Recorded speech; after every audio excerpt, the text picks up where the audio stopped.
Yan mga idol, long time no see. Kumusta kayo? So papunta ako ngayon sa isang barangay, sa Barangay Balyok, kasi may tawag tayo doon sa isang kaibigan natin. So sa mga magpaparescue, comment kayo sa YouTube kasi hindi active yung Facebook page natin. So active tayo sa YouTube ngayon. So, pwede nyo kami mag-comment doon, and then makuha nyo yung cellphone number namin. Pwede kayong tumawag para sa rescue. So sa lahat ng magpaparescue, tawag lang kayo sa number namin mga idol, kasi doon tayo active ngayon. Tanghali ngayon, most probably baka cobra yun. So i-check natin yung yung ahas na iyon. Ayan. Mapuno yung area dito. Ayan, mahaba-habang panahon tayo hindi nakapag-rescue mga idol. Punta na ako dun. Yung rescue natin mga idol, ngayon lang bumabalik talaga yung may mga tawag, kasi dito sa Davao ngayon lang bumabalik yung ngayon lang bumabalik yung magandang panahon. Kasi yung mga nakailang linggo napakaulan dito sa amin. Kaya ngayon balik rescue tayo, marami tayong tawag. So ayan pala mga idol, sa mga hindi pa naka-order ng t-shirt natin, ayan, order na kayo. So pwede nyo kaming i-update sa YouTube account natin. So patuloy pa rin yung rescue natin mga idol. Always tayo dyan nagbibigay tayo ng tulong parati sa mga kaibigan natin. So kailangan lang natin na tawagan kami, kasi hindi namin alam kung saan tayo magre-rescue kung hindi nyo kami tatawagan o re-inform. So may naka-line up tayo ng mga rescue. Sana mapuntahan natin yan sa mga susunod na araw. So yan, time check tayo mga idol, 2:00. So hindi pa tayo nagtanghalian. Mamaya tayo kumain. Rescue muna tayo. Sa mga, ulitin ko lang, sa mga gusto magpa-rescue, sa YouTube muna tayo mag communicate. So pwede nyo kaming tawagan sa cellphone number namin. Comment kayo sa sa mga YouTube natin na mga videos para malaman namin kung sino yung tatawagan namin, or pwede kayong tumawag sa amin para sa rescue. Kasi medyo madami-dami na din tayong mga naka-line up na mga rescue. Yung iba lang di natin na-upload kasi wala tayong huli. Kaya para kaunti lang yung rescue natin, pero marami tayong napupuntahan mga idol. Rescue tayo. So yun lang, bali kapag may pinupuntahan tayo, hindi natin naaabutan or wala na doon, pero nakiklear natin yung mga yung mga lugar, yung mga area, yung mga bakuran nila. So ayan, malapit na tayo. So it's good to be back dito sa Barangay Balyok. Matagal-tagal na rin tayong hindi nakapunta dito, naka-rescue dito. Dito yung sa mga kaibigan natin na yan, JG's Kambingan, shout out sa inyo yan. Kung gusto niyo ng mga kambing, yung mga dami nilang ulam ngayon. JG's Kambingan. So dito na tayo mga idol, papasok tayo dito sa isang subdivision dito. So makailang beses na tayo maka-rescue dito, kaya alam na natin yung area dito. So marami talagang mga dito, cobra. So gusto ko na din i-shout out yung kaibigan natin dito nakatira, sila Carlo Fala. Dito sila nakatira. Ayan. Ayan mga idol, nandito na tayo mga idol. Ayan. So dito yung last time na nakahuli din tayo ng si Reg. Hello. Hello, kumusta? Okay, pupunan na ako. Dito na naman tayo mga idol. So dito yung area natin last time. Dito tayo nakahuli ng cobra kanila si Reg. So dinala natin itong natin mga idol. Dako na siya. Kamay-kamay lang siya tayo itong last na Ano mo? Mga what time ni mo na sir? Yan mga idol, dito daw yung area mga idol. Ahas. Yan sa butas. Ito yung area mga idol. Medyo prone talaga sila sir dito ng cobra, kasi yung sa gilid nila, dito sa gilid nila is sa mga gubat nila. Diyan. Kunin natin, tingnan natin itong mga idol. Ayan.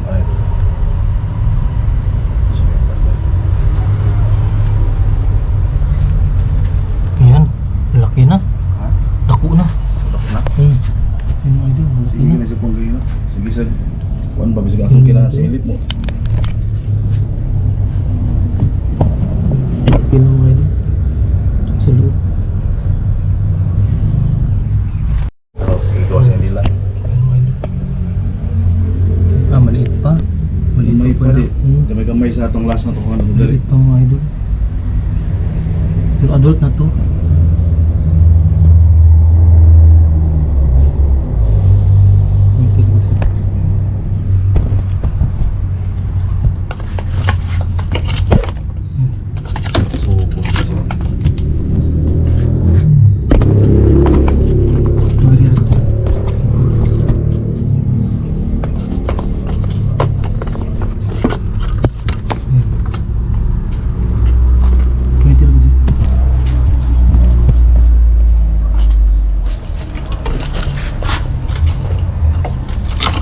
Yan, agri, agri.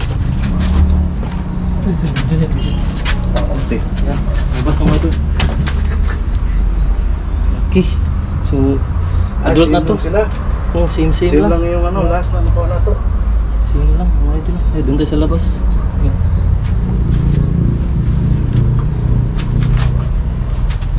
Sulat siya.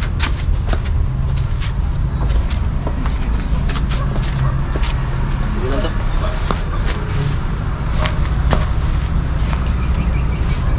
Pakalmahin mo natin sa mga idol. Mag-cool siya.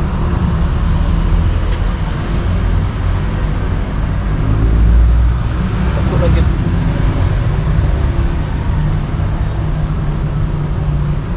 Pakalmahin mo natin sa mga idol. Pakalmahin mo natin siya. Tingog gid siya. Oo, tingog yun. Yan mo. Guys, gidya bisang katupag kuan ko sa bangag. So adult na to, nasa mga ano na to sir?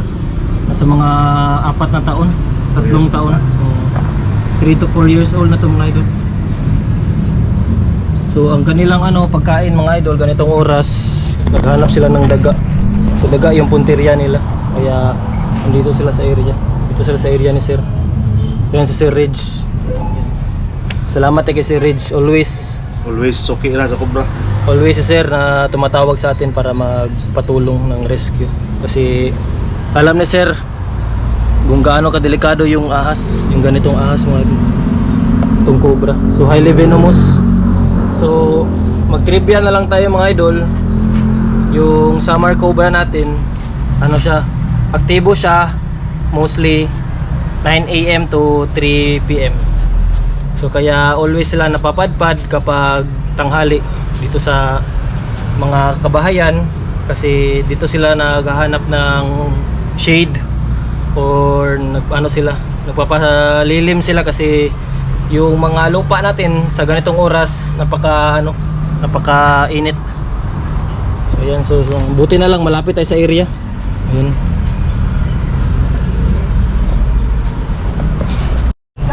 Bili na Sunod? yun, sir. Likod. Pasok na natin mga idol. Kuha na ko tong kuan. Naman ko kayo istorya itong yagi dito sa inyo ha. Diri arapod. Si Marian Navarro. Oh. Ila ka? Wala nga naman. Ito sa lingan ninyo. Nagpa-rescue po to Pa-rescue sila. po siya. Yagi. Pero dili cobra ilang nakita. Mga rat snake lang. Rat snake rato. Hmm. Ano po na snake awareness lang tama. Pasok na natin mga idol. At least maka-snake awareness tayo kanila sir.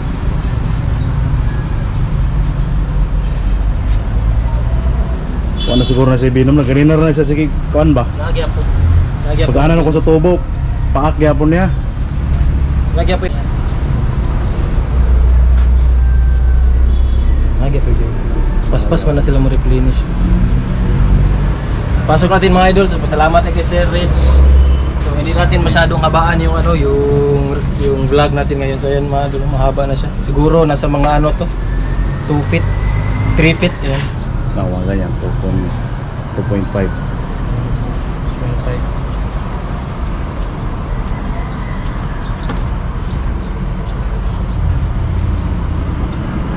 Pasok natin mga idol. Salamat tayo kay Sir Reg.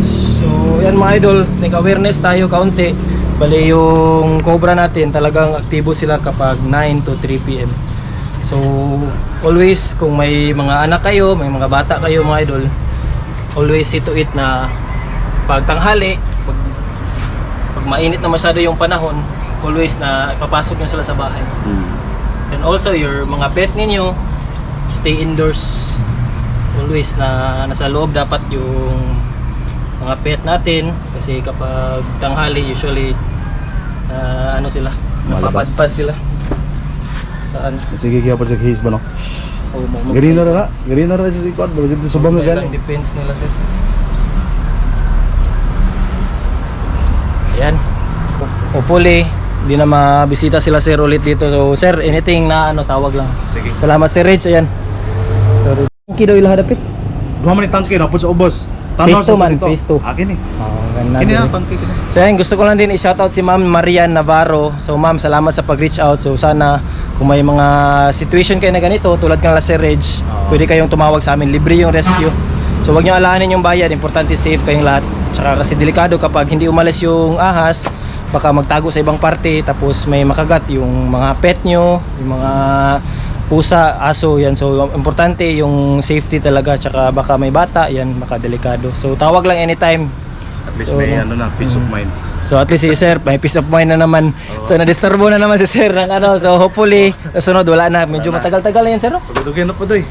So medyo dugay-dugay na gito do mga idol. Oo. Ang last na ko balik dito Sir, mura siguro January, no? January yan ah, January. Oh, January. So hopefully ganito pa rin yung situation na mangyari kanila Sir, at least matawagan nila tayo kaagad tapos mapuntahan natin. Salamat kay Sir Reg Salamat ng kay ano. Sir. So dito tayo sa Barangay Balyok. Balyok man siya no? Sa Bago Galira tapos Bago Galera. So Barangay Pikas. Bago Galera pala to. So yung Balyok dito sa kabila. Pikas. Ayan. So shoutout kay Ma'am Maria Navarro. Salamat ma'am. So andito ako ngayon sa kapitbahay nyo, sa Sir Reg. Kwento pala ni Sir mga idol, bali magluluto sana si Sir ng pananghalian mo Sir no? Oo. Tapos yun, may nakita siya yung pusa niya, inaaway yung ahas. So Lalim luck, ng ano. yun yung swerte kasi kapag may pusa ka. Oo, oo. Eh, Kasi sila una makaano ba? Sila una Makita. maka-notice. Oo. Yun yung ano na isa din ng mga natural predators natin yung mga pusa mga idol, Pusa, kaya effective yan kahit si Sir may mga ano siya dito, mga aso siya, mga gandang aso niya dito. Better pa rin na may pusa kasi iba yung pusa bali mas keen sila sa kanilang kanilang mga observation nila, yung mga senses nila. Mas maliksi Mas yung keen. pusa. Oh, tapos Yung hindi aso, sila mahirap yung aso parang iba nakakagat pa. Yung iba nakakagat pa sa ano. mas maraming disgrasya sa aso kaysa sa pusa. Pusa, mas Oh, ano kasi yung pusa 9 lives. Kung makagat siya, may 8 May pa. pa. Oo. Joke lang yun mga idol, Tama. pero better talaga mga idol may mga pusa tayo kasi kami, kahit ako may pusa ako sa bahay namin, better talaga na alagaan natin yung pusa para bantay na din sila kasi napaka-importante nila sa safety din natin. Salamat kay Sir Reg. Ayan. Salamat. Paalam mga idol, sunod na rescue. Bali, libre yung rescue natin. I-comment nyo kami sa YouTube pala. So, yung Facebook natin hindi pa active Comment and ngayon. subscribe. So, comment kayo sa Facebook sa YouTube natin kasi yung Facebook hindi pa activated natin. So, magpahinga tayo sa Facebook, bali YouTube active tayo. Doon tayo mag-communicate. So, pwede nyo kaming i-comment doon, then ilagay nyo yung mga cellphone number nyo, tapos tawagan namin kayo. Or kayo yung tumawag sa amin, meron kaming cellphone number doon. Salamat mga idol, magandang araw.